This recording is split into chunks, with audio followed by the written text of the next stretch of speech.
What would you do if you came home early and found a secret so big it could destroy everything you built? Before we dive into the story, please hit that like button. Share this with someone who loves a good drama, and subscribe so you never miss our stories. Also, drop a comment telling us where you're watching from. We absolutely love hearing from you. Daniel Marcus was a man who controlled everything. His company had offices in 12 countries. His cars cost more than most people's houses. His mansion sat on a hill overlooking the city, like a crown on a king's head. Everything in his life followed rules. Everything happened exactly when and how he planned it. That's why nobody expected him home 3 days early. He had been in Tokyo for business meetings. Important meetings with serious men in expensive suits. But the deal closed faster than expected. Daniel didn't tell anyone he was coming back. He didn't call his driver.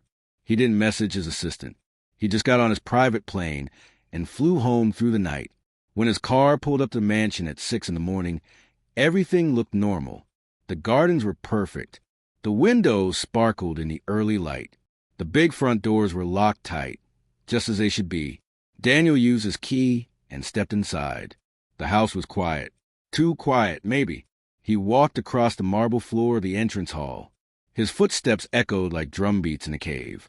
Then he heard it, a sound that didn't belong, a baby crying. Daniel stopped walking. He tilted his head and listened.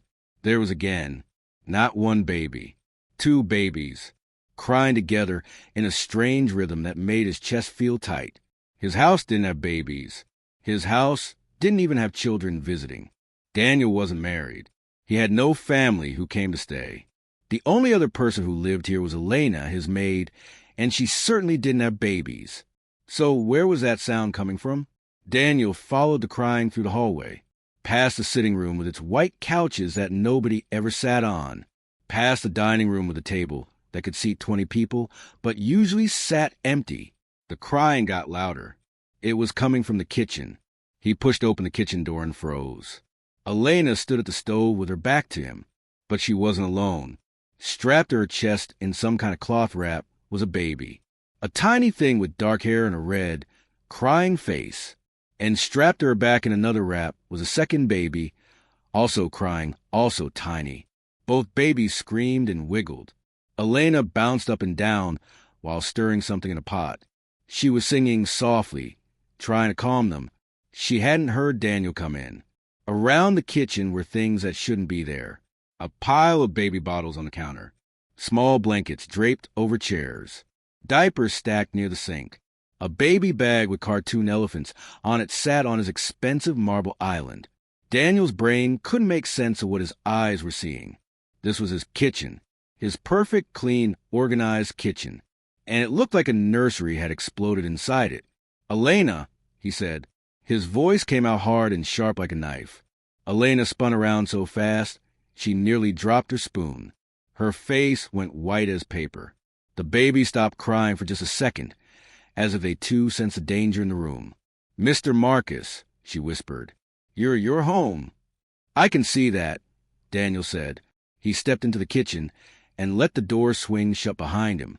"And apparently, so are 2 babies that I know nothing about." Elena's hand started shaking. The baby on her chest began to cry again, louder this time. She bounced harder, trying to soothe it, but her eyes never left Daniel's face. "I can explain," she said. "You'd better." Daniel crossed his arms over his chest. "You'd better explain right now why there are infants in my house. Infants I didn't approve. Infants I didn't even know existed until 30 seconds ago." Elena took a deep breath. The baby on her back started crying too. Soon both babies were screaming so loud that Daniel had to raise his voice to be heard. "Where do they come from?" he shouted over the noise. "They're my sister's children," Elena shouted back. "Twin boys, 3 months old." "And where is your sister?" Elena's eyes filled with tears. "She's dead, Mr. Marcus. She died 4 days ago." The words hit Daniel like a punch. He opened his mouth to say something, then closed it. The babies kept screaming. Elena kept bouncing. The morning light came through the kitchen window and made everything look too bright, too real, too much. For days, Daniel repeated slowly. You've had these babies here for 4 days? While I was gone. 3 days, Elena corrected. Her voice cracked. I brought them home 3 days ago, right after the funeral. Daniel felt anger rising in his chest like hot water boiling over. This was his house, his rules, his space. And Elena had brought 2 screaming babies into it without asking, without telling him, without any permission at all. Do you have any idea what you've done? He asked. Elena lifted her chin. Despite the tears running down her face, despite the shaking in her hands, she looked him straight in the eye. Yes, she said. I saved them.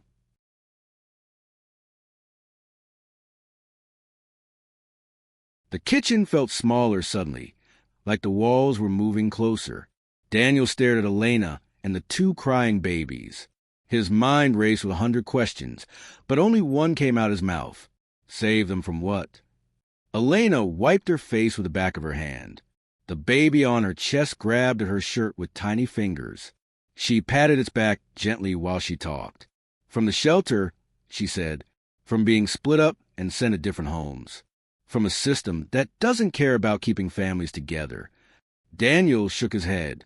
That's not your decision to make. And it's certainly not your decision to make in my house. I had no choice, Elena said. Her voice got stronger now, less shaky. My sister Rosa died in the hospital. She got sick so fast. 1 week she was fine, and then she was gone. Before she died, she grabbed my hand and begged me. She said, promise me you'll take care of my boys. Promise me they stay together. Promise me. What about their father? Daniel asked. Elena's face got hard. He left 2 months ago. Disappeared like smoke. Rosa was alone with 2 babies and no money. I was sending her what I could, but it wasn't enough, and now she's gone.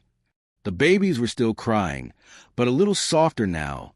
Elena moved to the table and sat down heavily in a chair. She looked exhausted. Daniel noticed dark circles under her eyes.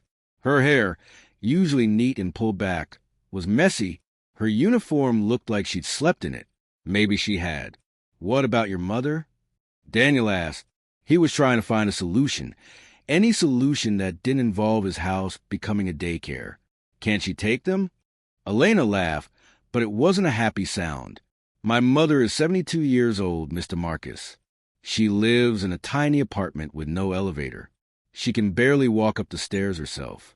How is she supposed to carry 2 babies? How is she supposed to change them and feed them and stay awake all night when they cry? There are services, Daniel said. Programs for situations like this. Services that take 6 weeks to process paperwork. Elena shot back. Programs with waiting lists longer than my arm. And in the meantime, what happens to these babies? They go to emergency foster care. Maybe together, maybe not. Probably not. The social worker told me that straight. She said twins usually get separated because not many people can handle 2 babies at once. Daniel walked to the window and looked out at his perfect garden. Everything out there was exactly where it should be. The roses in straight lines. The fountain running on a timer. The grass cut to precisely 3 inches high. Inside, everything was chaos. You should have called me, he said without turning around. And said what? Elena asked. Hi, Mr. Marcus. I know you're in an important meeting in Tokyo, but can I bring my dead sister's babies to your mansion? You would have said no. Daniel turned around fast. You don't know that. Yes, I do. Elena stood up, still holding both babies. I've worked for you for 5 years, Mr. Marcus. 5 years of keeping everything perfect and quiet and exactly how you like it. I know the rules. No visitors without permission. No personal business in the house. No mess, no noise, no problems. Those rules exist for a reason, Daniel said.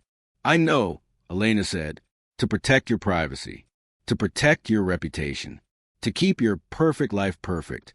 She looked down at the babies. One of them had stopped crying and was looking up at her with big brown eyes. But these babies needed protection more than your reputation did. The words hung in the air between them. Daniel felt something uncomfortable in his chest. Was it anger? Guilt? He couldn't tell. You put me in an impossible position, he said quietly. You were already in an impossible position, Elena replied. You just didn't know it yet.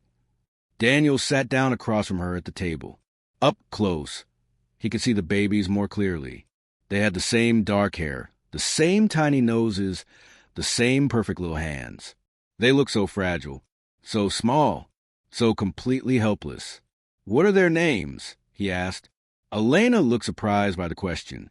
Miguel and Carlos, she said softly. Rosa named them after our grandfathers. And what was your plan? Daniel asked. Keep them hidden forever? Hope I never came home. I don't know, Elena admitted. I wasn't thinking that far ahead. I was just trying to get through each day, each night. They cry every 2 hours. They need to be fed and changed and held. My mother comes during the day when you're usually at work. We take turns. But at night, it's just me. That's why you look like you haven't slept in a week, Daniel said. 3 days, Elena corrected with a tired smile. But it feels like a week. Daniel rubbed his face with both hands. This was the kind of problem he couldn't solve with money or power. He couldn't call a lawyer. He couldn't write a check. There were 2 tiny humans sitting in his kitchen who needed care and safety and love, and none of his usual tools worked on problems like that. You broke the rules, he said finally. You lied to me by not telling me. You put my household at risk. I know, Elena said. She lifted her chin again, ready for whatever came next. So fire me. Throw me out. But I'm taking these babies with me, and I'll find a way to care for them even if I have to sleep in my car and work 3 jobs. That's not sustainable, Daniel said. Neither is putting them in the system. Elena fired back. Neither is breaking them apart. Neither is breaking the promise I made to my sister as she died. Her voice cracked on the last word. The baby on her chest started crying again, as if it could feel her pain. Elena rocked back and forth, humming that same soft tune. Daniel watched her, this woman who cleaned his house and cooked his meals and kept his life running smoothly. He'd always thought of her as part of the furniture. Reliable, quiet, efficient. He'd never thought about her having a sister, a mother, a life full of problems and pain and impossible choices. If I let you stay, he said slowly, there have to be rules. Elena's head snapped up. Let me stay? I didn't say I decided yet, Daniel said quickly. I said if you stay, things have to change. I need to know exactly what's happening under my roof. No more secrets. No more secrets, Elena agreed. And we need to do this properly, Daniel continued. Doctors, checkups, legal documentation, everything by the book. I can't afford doctors, Elena said quietly.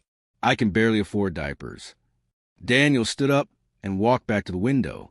The sun was higher now, filling the kitchen with golden light. Outside, everything was still perfect and orderly. Inside, everything had changed. What if, he said carefully, you didn't have to afford a loan?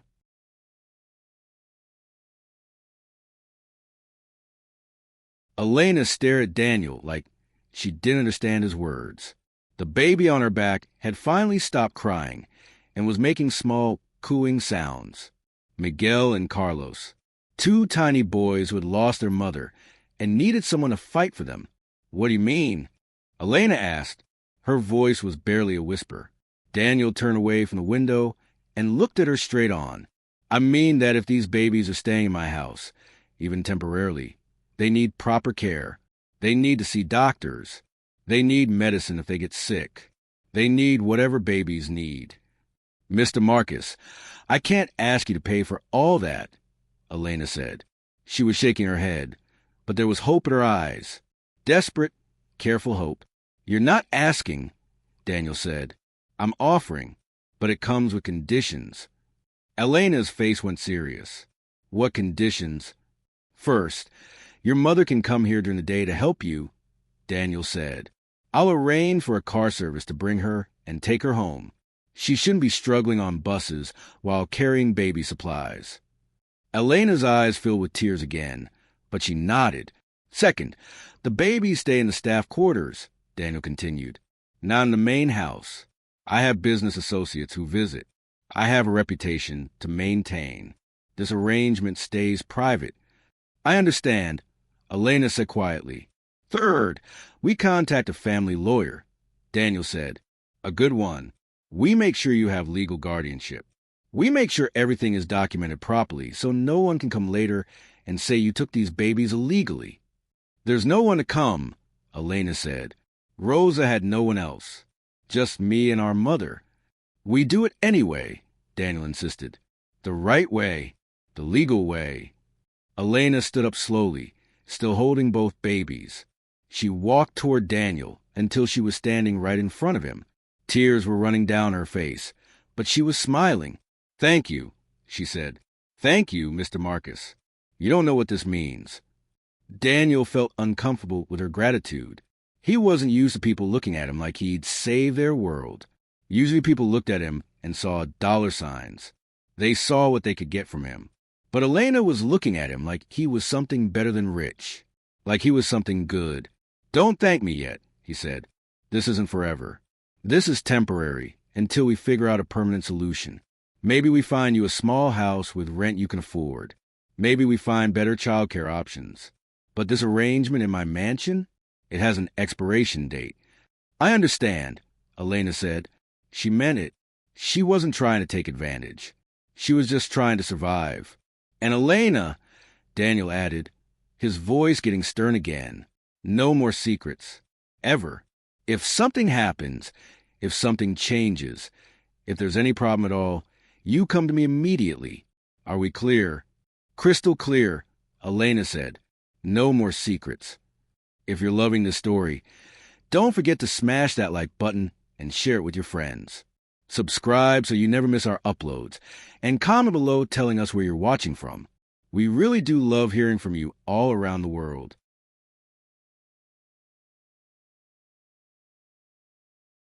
The baby on Elena's chest grabbed at Daniel's tie. Its tiny fist wrapped around the expensive silk and tugged. Daniel looked down at the small hand holding on to him. The baby's eyes were open now, looking at him with that unfocused baby stare that seemed to look right through everything. He likes you, Elena said with a small laugh. He's drooling on my tie, Daniel said, but his voice wasn't angry. It was something else. Something softer. That's what babies do, Elena said. They drool and cry and need you constantly. They're messy and loud, and they don't care about your schedule. Sounds terrible, Daniel said. It is, Elena agreed, but it's also wonderful. Rosa used to say that babies teach you what really matters. They strip away all the fancy stuff and show you what's real. Daniel gently removed his tie from the baby's grip. Miguel, he reminded himself. This one was Miguel. Or was it Carlos? He couldn't tell them apart yet. Which one is this? He asked. Miguel, Elena said. Carlos is on my back. Miguel has a tiny birthmark on his left ear. That's how I tell them apart. Daniel looked closer and saw it. A small brown mark shaped like a comma on the baby's ear. Such a tiny detail. But it made all the difference. I'll arrange for Dr. Patterson come tomorrow, Daniel said, stepping back. He's my personal physician. He makes house calls. He can check both babies and make sure they're healthy. Thank you, Elena said again. And I'll have my assistant contact a lawyer today, Daniel continued. He was doing what he did best, solving problems, making plans, taking control. We'll get the guardianship paperwork started immediately. Mr. Marcus, Elena said, can I ask you something? What? Why are you doing this? She asked. You could have fired me. You could have called child services yourself. You could have made this all go away. So why didn't you? Daniel was quiet for a long moment. He walked back to the window and looked out at his perfect garden again. Why was he doing this? It would be so much easier to say no, to draw the line, to protect his boundaries and his reputation and his carefully controlled life. But when he closed his eyes, he saw Elena's face when she talked about her sister's dying promise. He heard the desperation in her voice when she talked about the babies being separated. He remembered the feeling of that tiny hand grabbing his tie. Because, he said finally, my money has bought me a lot of things. Cars and houses and companies. But it's never bought me the ability to ignore what's right in front of me. He turned to face Elena again. Your sister made you promise to protect her children. You kept that promise, even when it cost you everything. Even when you thought it would cost you your job. That kind of loyalty is rare, and I think it deserves to be honored. Elena was crying openly now. Rosa would have liked you, she said. She always said that rich people forget what it's like to be human. But you didn't forget. I almost did, Daniel admitted. For a second this morning, all I cared about was my rules in my house and my reputation. But then I looked at those babies and I thought, what kind of man would I be if I turned them away? A normal man, Elena said. Most people would have. Then I don't want to be normal, Daniel said. The baby on Elena's chest yawned. It was such a tiny, perfect yawn that both adults stopped and watched. Then Carlos on her back started fussing, making small, hungry sounds. I need to feed them, Elena said. They eat every 3 hours like little alarm clocks. Go, Daniel said. Use the staff kitchen. Make yourself comfortable. And Elena? Yes, Mr. Marcus? Get some sleep today, he said. Real sleep. I'll have someone come in to help you tonight. Maybe a night nurse or something. We'll figure it out. You don't have to do all this, Elena said. Yes, Daniel said. I do. As Elena walked out of the kitchen with both babies, Daniel sat down at the table. The morning sun was bright now, flooding the room with light. On the counter sat the baby bottles and blankets and diapers, evidence that his perfect, controlled world had been invaded by chaos. But somehow, he didn't mind as much as he thought he would. He pulled out his phone and started making calls. First to Dr. Patterson, then to his lawyer, then to his assistant to rearrange his schedule for the next few days. He had work to do, not the kind of work that made him richer or more powerful. The kind of work that actually mattered. In the other room, he could hear Elena singing softly to the babies, the same tune she'd been humming all morning. It was a lullaby, he realized, probably the same one her mother had sung to her and Rosa when they were small. The same one Rosa had sung to Miguel and Carlos before she died. Some promises were worth keeping. Some rules were worth breaking. And some messes were worth making room for. Daniel looked around his kitchen. No longer perfect, no longer pristine, but somehow more alive than it had ever been. 2 babies had changed everything in a single morning. They had taken his careful life and shaken it like a snow globe. And maybe, Daniel thought, that was exactly what he needed. When wealth meets humanity at the door, what will you choose? Will you protect your perfect world? Or will you make room for the messy, beautiful truth of life? If this story touched your heart, share it with someone who needs to hear it. Drop a comment telling us what you would do in Daniel's place. Would you have opened your door or close it? We want to know. Because sometimes the biggest choice isn't about money or power. It's about whether you're brave enough to let love in, even when it arrives crying at 6 in the morning.